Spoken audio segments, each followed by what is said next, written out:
Welcome to this video presentation about enhancing language learning through online media and new technologies from the University of Leeds Language Centre. Firstly, a quick overview of what we'll be covering today. We will start with an introduction to the wider blended and digital strategies the university has been implementing, their relationship to language learning, the diversification of learning modes they open up, and how they translate into a student-centred approach. We will then show some examples of digital projects, discuss any lessons learnt, and then have a look at the newly refurbished Language Zone and discuss its importance as a space that encourages and supports student production through open access materials, new technologies, and information. We will finish the discussion around interactivity and learning support through the perspective of our language learning advisor, Jaja Telecka, followed by a short question and answer session. So, what do we mean by blended and digital learning, and how are these being implemented in the wider university? Let's make the most of this multimedia presentation and start by watching a short video produced by the digital learning team here at Leeds.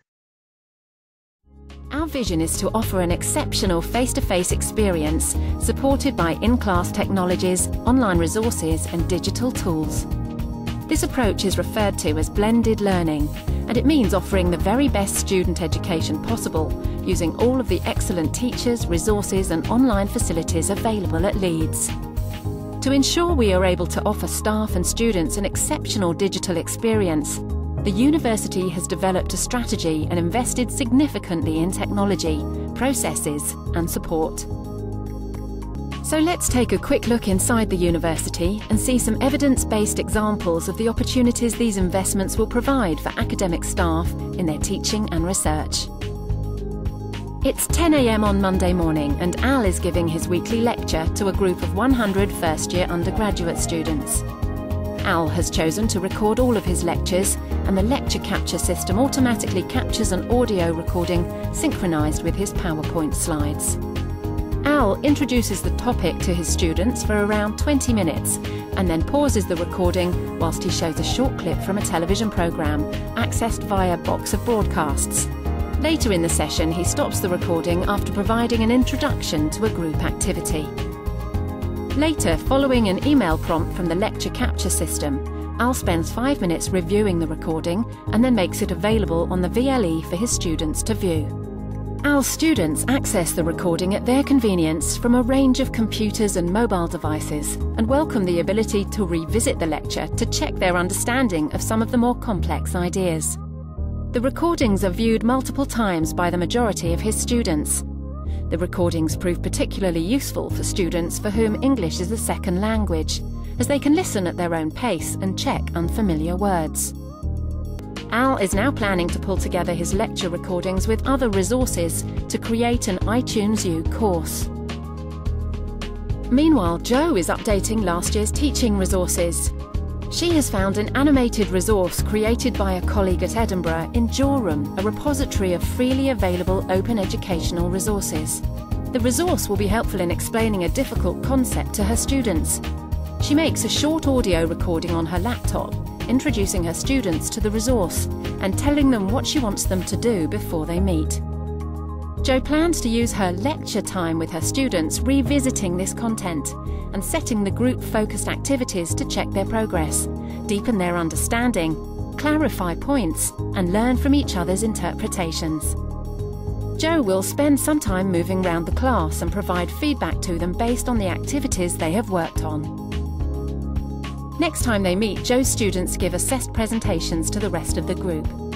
Jo uses the lecture capture system to record the presentations for review by the external examiner and for students' future use.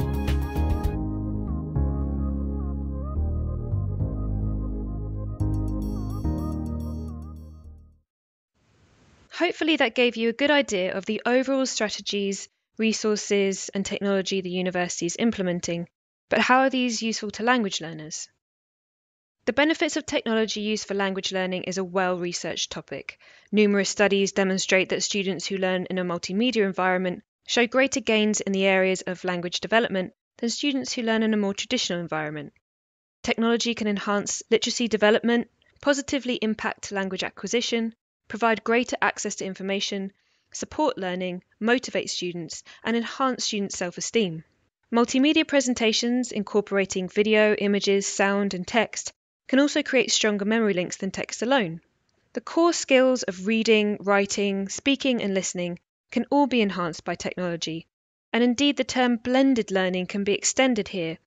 The use of digital media allows for a crossover or blend of skill acquisition. For example, when watching a video of a native speaker, there may also be a transcript that the student reads whilst listening, stopping and replaying sections, as described in the animation. And then perhaps a quiz pops up for which they must type the correct spelling of the new words they've learnt. Technology can benefit through increased access to context-rich linguistic and culturally relevant materials that either simulate real-life situations such as role-play, or authentic resources such as news articles, audio or video clips, blogs or social media posts.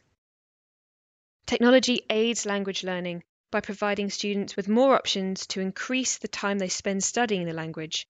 In particular, if the resources are engaging and interactive, easily accessed and relevant, time spent on tasks outside of the classroom can greatly increase, especially when methods such as gamification are used, for example.